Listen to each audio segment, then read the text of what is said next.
आपको बता दें पीसीसी वॉर रूम में बैठक खत्म हो चुकी है। कांग्रेस कोर कमेटी की बैठक जो कि अब खत्म हो चुकी है। करीब 4.5 घंटे तक ये बैठक चली। चुनावी रणनीति को लेकर इसमें चर्चा हुई और अब ये बैठक खत्म हो चुकी है। आपको बता दें पीसीसी वॉर रूम में ये बैठक चल रही थी। तमाम नेता इस बैठक में मौजूद थे। मुख्यमंत्री अशोक गहलोत इस बैठक में मौजूद थे। प्रभारी रंधावा, पीसीसी अध्यक्ष डोटासरा इस बैठक में मौजूद थे और चुनाव को लेकर रणनीति तय की गई इस बैठक के अंदर और किस तरह से उम्मीदवारों का चयन किया जाएगा, सूची पर भी मंथन किया गया है। तो तमाम रणनीतियों को लेकर इस बैठक के अंदर मंथन हुआ और करीब 4.5 घंटे ये मंथन चला। और इस खबर पर अधिक जानकारी के लिए हमारे साथ जुड़ गए हमारे विशेष संवाददाता Dinesh Dangi. Dinesh, PCC war room में आज कोर कमेटी की बैठक चल रही थी, अहम बैठक थी, 4.5 घंटे चली और अब खत्म हो चुकी है। क्या कुछ निकलकर सामने आया? जी देखिए सौरभ, काफी मैराथन और लंबी बैठक हुई कांग्रेस कोर कमेटी की। ये दूसरी बैठक थी। 7 नेता बैठक में मौजूद रहे। कई चुनावी पहलुओं पर और रणनीति पर चर्चा हुई और बैठक समाप्त हो चुकी है। सचिन पायलट बैठक से बाहर निकल चुके हैं और सीएम अशोक गहलोत फिलहाल पीसीसी वॉर रूम में मौजूद है और वहां पर जो वॉर रूम किस तरह बनाया गया है, किस तरह काम करता है, उसका फिलहाल अवलोकन कर रहे हैं। तो हर एक पॉइंट पर जो चुनाव से जुड़ा हुआ है उस पर चर्चा हुई। आचार संहिता कब लग सकती है, उसके बाद किस तरह ईआरसीपी को लेकर कांग्रेस संगठन यात्रा शुरू करेगा, क्या उसका रोड मैप रहेगा, उसको लेकर भी लंबी यहाँ पर चर्चा हुई। किस तरह का घोषणा पत्र बनाया जाए, बीजेपी क्या कर रही है, क्या कर सकती है, इस रणनीति को लेकर भी लंबा डिस्कशन हुआ और हर नेता ने जो उसमें मौजूद था कोर कमेटी की बैठक में, उसने उपयोगी सुझाव भी सीएम अशोक गहलोत, प्रभारी रंधावा को यहाँ पर दिए। और सीएम अशोक गहलोत ने कहा कि मेरे पास जो ग्राउंड रिपोर्ट आ रही है, हम सरकार वापस बनाने जा रहे हैं, हमने अच्छी अच्छी योजनाएं लाई, वो जनता के बीच में हम लेकर जाएंगे।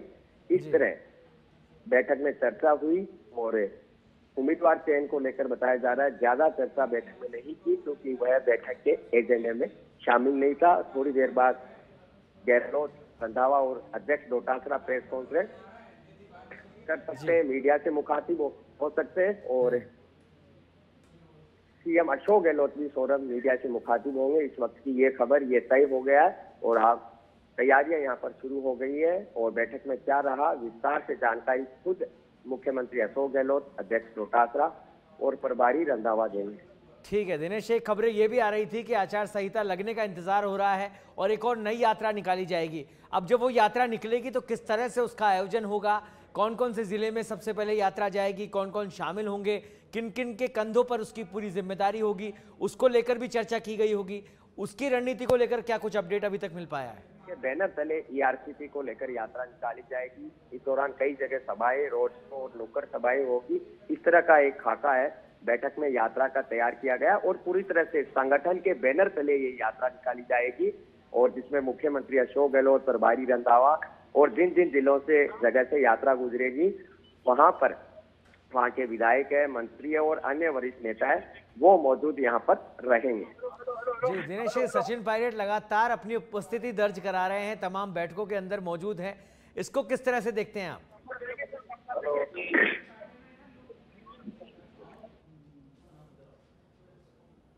तो कोर कमेटी की बैठक अब समाप्त हो चुकी है। आपको बता दें तमाम चुनावी रणनीति पर इस बैठक के अंदर चर्चा हुई। पीसीसी वॉर रूम में ये बैठक हुई थी जो कि करीब 4.5 घंटे चली और चुनाव को लेकर क्या कुछ सियासी समीकरण हो सकते हैं, क्या कुछ रणनीति तय की जाएगी, उसी को लेकर इस बैठक में चर्चा की गई है। आपको बता दें कि आचार संहिता के बाद ईआरसीपी को लेकर एक और यात्रा पर निकलने वाली है राजस्थान सरकार और कांग्रेस इस यात्रा को एक अहम मुद्दा बनाएगी और किसी न किसी तरह से इसकी रणनीति के आधार पर चुनाव को जीतने की कोशिश भी की जाएगी।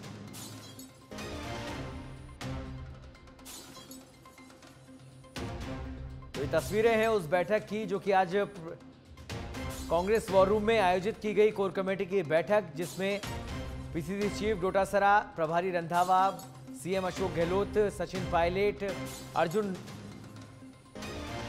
मेघवाल इसमें मौजूद रहे और तमाम सियासत के मुद्दों को लेकर इस बैठक के अंदर चर्चा की गई, रणनीति तैयार की गई।